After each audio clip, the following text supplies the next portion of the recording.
calculer votre coût du lead. Qu'est-ce que ça veut dire? Ça veut dire que vous voulez savoir combien est-ce que ça vous coûte avoir un rendez-vous avec quelqu'un, un téléphone, une demande de soumission ou tout simplement une vente en ligne. Pourquoi est-ce que c'est important? Je vais vous donner un exemple farfelu.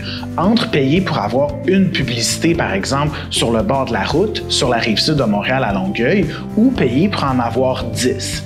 C'est sûr qu'avec juste ça, vous n'allez pas aller chercher 100% des gens qui se promènent en auto à Longueuil.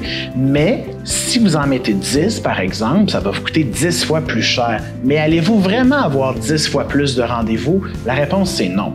Parce qu'un panneau, si vous le laissez pendant 30 jours, vous allez chercher quand même beaucoup de personnes. Mais aller chercher 100% des gens qui sont sur la route, ça coûte très cher. Donc, c'est tout le temps moins dispendieux d'aller chercher à peu près le premier 80% d'une niche. C'est la même chose sur Facebook.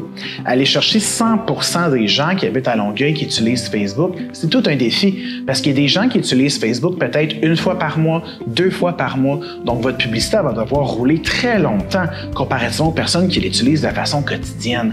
L'idée en arrière de ça, c'est qu'aller chercher encore une fois 80% des gens qui utilisent Facebook à Longueuil, c'est plus facile parce qu'il y a plus de gens qui y vont fréquemment que si vous devez attendre 30 jours pour aller chercher Madame Tremblay qui ouvre son téléphone juste une fois par mois, ça peut s'avérer très dispendieux.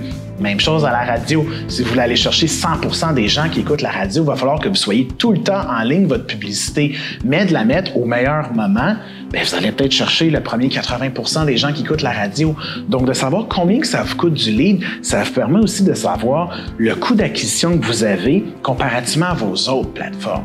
En ce moment, vous mettez, je sais pas, 500 $ sur Facebook. À faire l'acquisition d'un lead, ça vous coûte 40 $. Vous mettez 500 $, par exemple, sur LinkedIn, puis 500 $ à la radio. Le coût du lead, il vous coûte 10 $, puis il vous en coûte 100 $. Qu'est-ce que ça veut dire au final?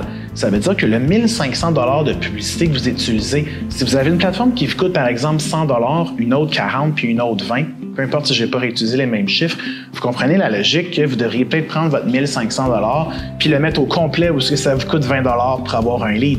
Parce que ça veut dire que vous allez avoir bien plus d'opportunités pour bien moins cher. Mais pour pouvoir faire ce calcul-là, il faut savoir combien que ça vous coûte du lead. Puis c'est ce que je dis au début de la vidéo, calculer le coût d'acquisition pour avoir un téléphone, un rendez-vous, une visite, une demande de soumission. C'est la chose la plus importante dans une campagne publicitaire parce que ça va vous permettre de maximiser votre retour sur investissement. Si vous avez des questions, laissez-les en commentaire. Sinon, direction dailysoft.ca où je vais me faire un plaisir de faire une analyse gratuite de votre site web et de répondre à vos questions en privé. Bonne journée!